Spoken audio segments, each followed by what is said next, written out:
ನೋಡಿ, ಇವರ ತಂದೆ ತಾಯಿಗೆ ಇಬ್ಬರಂತೆ. ಇವರಿಗೆ ಮದುವೆಯಾಗಿ ಡಿವೋರ್ಸ್ ಆಗಿದೆ. ಅಕ್ಕ ಮದುವೆಯಾಗಿ ಗಂಡನ ಮನೆಯಲ್ಲಿ ಇರೋದಾಗಿ ಹೇಳಿದ್ದಾರೆ. ಇವರೀಗ ತಂದೆಯ ಮನೆಯಲ್ಲೇ ಇರೋದು. ಬನ್ನಿ, ಇವರದ್ದು ಯಾವ ಊರು, ಏನ್ ಓದಿದ್ದಾರೆ ಎಲ್ಲ ಕಂಪ್ಲೀಟ್ ಆಗಿ ಮಾಹಿತಿಯನ್ನ ತಿಳಿಸ್ತೀನಿ. ಈ ಪ್ರೊಫೈಲ್ ಇಷ್ಟ ಆದ್ರೆ ಒಂದು ಲೈಕ್ ಮಾಡಿ, ನಮ್ಮ ಚಾನೆಲ್ ಅನ್ನ ಸಬ್ಸ್ಕ್ರೈಬ್ ಮಾಡಿ, ಪಕ್ಕದಲ್ಲಿ ಬರುವ ಬೆಲ್ ಐಕಾನ್ ಮೇಲೆ ಕ್ಲಿಕ್ ಮಾಡಿ. ಹೀಗೆ ಮಾಡಿದ್ರೆ ಉಚಿತವಾಗಿ ಇದೇ ರೀತಿ ಮಾಹಿತಿಗಳು ಬರುತ್ತೆ. ಯಾರನ್ನಾದ್ರೂ ಒಬ್ರನ್ನ ಸೆಟ್ ಮಾಡ್ಕೊಳ್ಬಹುದು. ನೋಡಿ, ಇವ್ರ ತಂದೆ ಹೆಸರಿಗೆ ಒಟ್ಟು 7 ಎಕರೆ ಜಮೀನಿದೆ. ಒಂದು ಮನೆ, ಒಂದು ಟ್ರಾಕ್ಟರ್ ಮತ್ತೆ 15 ಲಕ್ಷ ಹಣವನ್ನ ಬ್ಯಾಂಕ್ ನಲ್ಲಿ FD ಆಗಿ ಇಟ್ಟಿದ್ದೀನಿ ಅಂತ ಹೇಳ್ಕೊಂಡಿದ್ದಾರೆ. ಇನ್ನು ಫ್ರೆಂಡ್ಸ್, ಇದೇ ನೋಡಿ ಇವರ ಜಮೀನು. 4 ಎಕರೆ ಅಡಿಕೆ ತೋಟ ಮಾಡಿದ್ದಾರೆ. ಅಡಿಕೆ ತೋಟ ಮಾಡಿ 8 ವರ್ಷ ಆಯ್ತಂತೆ. ಉಳಿದ ಜಮೀನಿನಲ್ಲಿ ಭತ್ತ, ಮೆಕ್ಕೆಜೋಳ, ವಿವಿಧ ತರಕಾರಿ ಬೆಳೆಗಳನ್ನ ಬೆಳೀತಾರಂತೆ. ಇದು ಇವರ ಮನೆ. 1000 ಸ್ಕ್ವೇರ್ ಫೀಟ್ ಜಾಗದಲ್ಲಿ ಇರುವ ಮನೆಯನ್ನ ದಕ್ಷಿಣಕ್ಕೆ ಮುಖ ಮಾಡಿ ಕಟ್ಟಿರೋದಾಗಿ ಹೇಳಿದ್ದಾರೆ.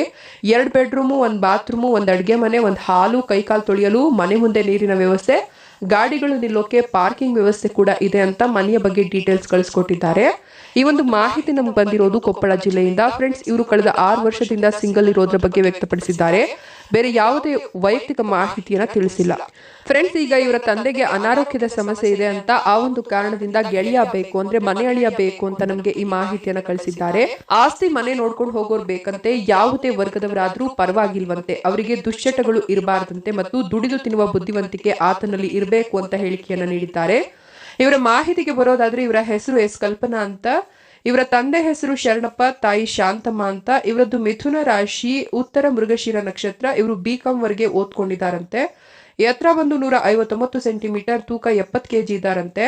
ಇವರ ಊರು ಕೊಪ್ಪಳ ಜಿಲ್ಲೆ ಗಂಗಾವತಿ. ಜಮೀನು ಮನೆ ಗಂಗಾವತಿಯಲ್ಲಿ ಇದೆಯಂತೆ.